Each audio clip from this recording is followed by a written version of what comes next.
राष्ट्रीय शिक्षा नीति एनईपी को 29 जुलाई को 3 साल का समय पूरा हो जाएगा। इस अवसर पर करीब 14,000 स्कूलों को पीएम श्री का नाम मिलेगा और इसके तहत मिलने वाले बजट से कई गतिविधियां और फेरबदल उक्त स्कूल में होंगे। इन स्कूलों में प्रथम चरण में लगभग 6,000 से अधिक स्कूलों का चयन हुआ है, जिसमें गुना का केंद्रीय विद्यालय भी शामिल है, जिससे भी कल से अब पीएम श्री केंद्रीय विद्यालय के नाम से जाना जाएगा। ये बात आज आयोजित एक पत्रकार वार्ता में से कही गई। यह आयोजन केंद्रीय विद्यालय गुना नानाखेड़ी में हुआ। इस दौरान स्कूल के प्राचार्य विनोद कुमार राजौरिया सहित जवाहर नवोदय विद्यालय के सुशील कुमार त्यागी, दीपक दुबे, केंद्रीय विद्यालय गेल प्राचार्य नीलम कुमार, मोहम्मद तनवीर खान आदि मौजूद रहे।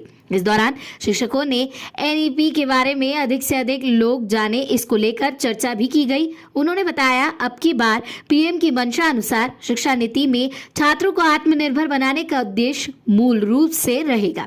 यह बहुत अच्छी नीति है।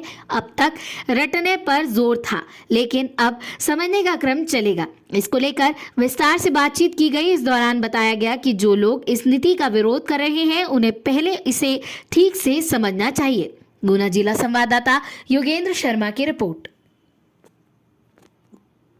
हाँ, ये बड़ी खुशी की बात है कि हमारे विद्यालय का चयन पीएम श्री विद्यालय में किया गया है और अब इसका नाम पीएम श्री केंद्रीय विद्यालय गुना हो गया।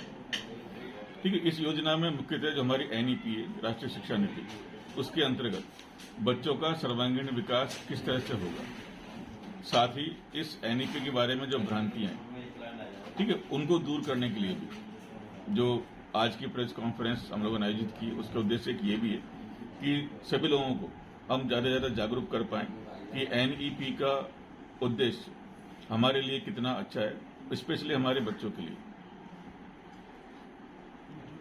पहले उस एन से हम सीखें, एन माने न्यू नहीं है, नेशनल।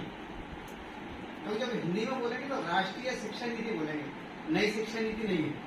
तो पूरे राष्ट्र को एक सूत्र में बांधने का काम जो करना चाहते हैं, जो सबकी इच्छा भी है कि सबकी पढ़ाई एक जैसी हो। ये अभी मैं स्टेट गवर्नमेंट में हूँ, तो हम लोग देखते थे कि तब केंद्रीय का सिलेबस अलग होता था और स्टेट गवर्नमेंट का अलग होता था। लेकिन अब हमें बड़ी खुशी होती है पढ़ाते हुए कि जो केंद्र सरकार जो पढ़ा रही थी, उस तरह की बुक्स, वही पूरा सिलेबस हम अपने बच्चों को दे रहे हैं। तो जो एकता के सूत्र में बांधने की बात थी, वो राष्ट्रीय शिक्षा नीति अब जो आई है वो करने वाली है। और मैं पूरे हमारे जो विद्यालय सिलेक्ट हुए गुना से, उन सबको बधाई देता हूँ। इसकी प्रोसेस बड़ी कठिन है, मैंने बहुत ध्यान से सुना, वो पढ़ा और देखा भी है उसको।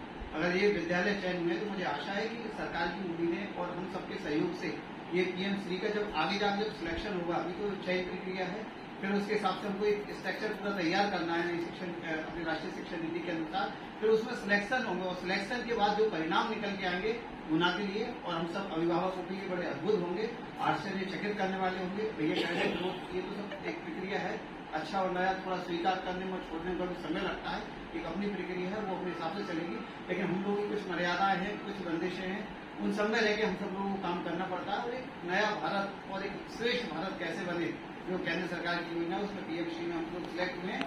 तो मेरी ओर से, पूरे अभिभावकों की ओर से, मैं पूरे विद्यालय परिवार को बहुत बहुत शुभकामनाएं और बधाई देता हूँ कि पेरेंट्स की ओर से जब भी उन्हें जैसे सहयोग की जहाँ आवश्यकता पड़ेगी, हम एक जागरूक अभिभावक के रूप में